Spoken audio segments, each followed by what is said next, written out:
વલસાડ જિલ્લા સહિત ઉમરગામમાં પણ આદિવાસી સમાજ દ્વારા વિશ્વ આદિવાસી દિવસની ઉજવણી કરાઈ હતી।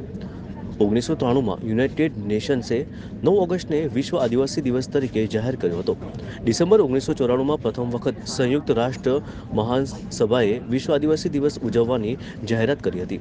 આદિવાસી સમાજના અધિકારીઓનું જતન રક્ષણ કરવાનો રહ્યો છે, જેમાં જળ, જંગલ, જમીન અને પ્રકૃતિનો સમાવેશ થાય છે।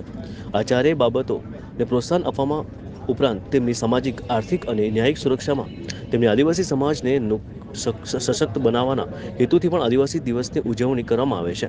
ત્યારે 9 ઓગસ્ટ 2024 અંતર્ગત ઉમરગામ તાલુકાના બિન રાજકીય આદિવાસી સમાજના સંગઠનો એક સમ થઈ માંડા લાઇબ્રેરીથી સમાજના વડીલો, બહેનો અને યુવાનો મોટી સંખ્યામાં ઉપસ્થિત રહી પોલીસના ચુસ્ત બંદોબસ્ત વચ્ચે શોભાયાત્રાનું આયોજન કરી છેક સરીગામ બાયપાસ ઉપર સ્થિત ભગવાન બિરસા મુંડાની પ્રતિમા સમક્ષ પહોંચ્યા હતા, જ્યાં આદિવાસી સંયુક્ત મુજબ આદિવાસી સમાજના ભગવાન બિરસા મુંડાની પ્રતિમાની જય આદિવાસીના નારા સાથે વિવિધ પૂજા અર્ચના કરવામાં આવી હતી।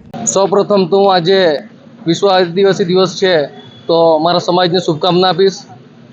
ખરેખર તો રાષ્ટ્રીય સંયુક્ત સંઘે 9મી ઓગસ્ટ વિશ્વ આદિવાસી દિવસ એટલા માટે જાહેર કરેલો છે કે એ દિવસે આદિવાસીની સંસ્કૃતિ, આદિવાસી રોજગારી, આદિવાસી સમાજના માટે જળ, જમીન, જંગલ, શિક્ષણ, પ્રદૂષણ હોય કે પછી આરોગ્ય હોય, એવા તમામ મુદ્દા ઉપર આદિવાસી સમાજ એક થાય, ભેગો થાય અને એ દિવસે ચર્ચાઓ કરીને એનો જે પ્રશ્નો છે એનો હલ થાય તેના માટે ભેગા થાય છે।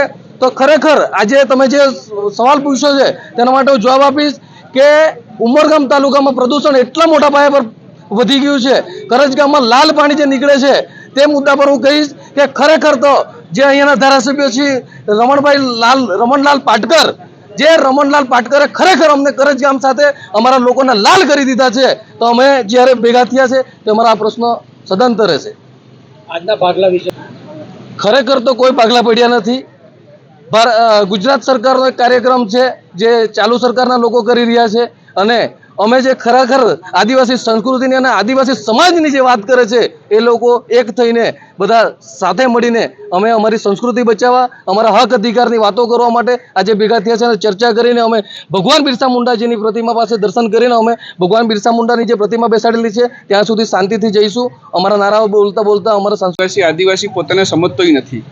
આવી ગંભીર પરિસ્થિતિ, કેમ કે આ આદિવાસી એટલે અમે અહીંયાના મૂળ રહેવાસી છે, અમે અહીંયા નાગરિક નથી। અહીંયાનું મૂળ અમારે છે, પેઢી દર પેઢી અમારી અહીં ગઈ। આજે પરિસ્થિતિ એવી થઈ ગઈ છે, અહીંયા જળ, જંગલ, જમીન જે અમારા પર અમે એના પર નિર્ભર હતા એ અમારી છીનવાઈ જતી છે। બહારના લોકો વાડી ઘડી આવીને વિસ્થાપિત થવાના કારણે અમારા હકો છીનવાય છે। અમારા કાયદા જે સરકારના સંવિધાનમાં 5મી ને 6ઠ્ઠી અનુસૂચિને પૈસા એકના રૂપે જે અમને આપ્યા છે એની તદ્દન એકદમ ઝીરો ઉપર શૂન્યતા પર એની કાર્યવાહી છે। કોઈ અરજી ઉપર આ કાર્યવાહી નથી થતી, કંઈ નથી થતી ને ધીરે ધીરે જ્યારે રોજગારીની વાત આવે તો 2000 ઉપર ફેક્ટરી છે। હજુ મારો 80% જે સમાજ છે એ કોન્ટ્રાક્ટ બેસિસ પર જ કામ કરે છે। હજુ પણ એક માણસને વેતન 8000નું જે 8 કલાકની જે નોકરી છે એ 10,000 ઉપર કે 12,000 ઉપર પગાર નથી મળતું ને એના રૂપે અમને શું મળે છે? તો અમારા જે ખાંગડાઓ, નાળાઓ છે એમાં ગટરનું પાણી, કેમિકલનું પાણી, અમારા પ્રદૂષિત હવા, અમારા જે ડુંગરો ખદા કરતા છે ને શહેરીકરણ આવવાના કારણે અમારું વિસ્તાર જે ગામડું છે, અમારું વતન છે એ વતન ધીરે ધીરે નષ્ટ થતું છે। અમારી ચેનલ ગુજરાત કારોબારને સબસ્ક્રાઇબ કરો, બેલ આઇકોન દબાવી ઓલ પર ક્લિક કરો, જેથી આવનાર અમારા નવા ન્યૂઝ અપડેટ્સની નોટિફિકેશન આપ સુધી સૌથી પહેલા પહોંચે।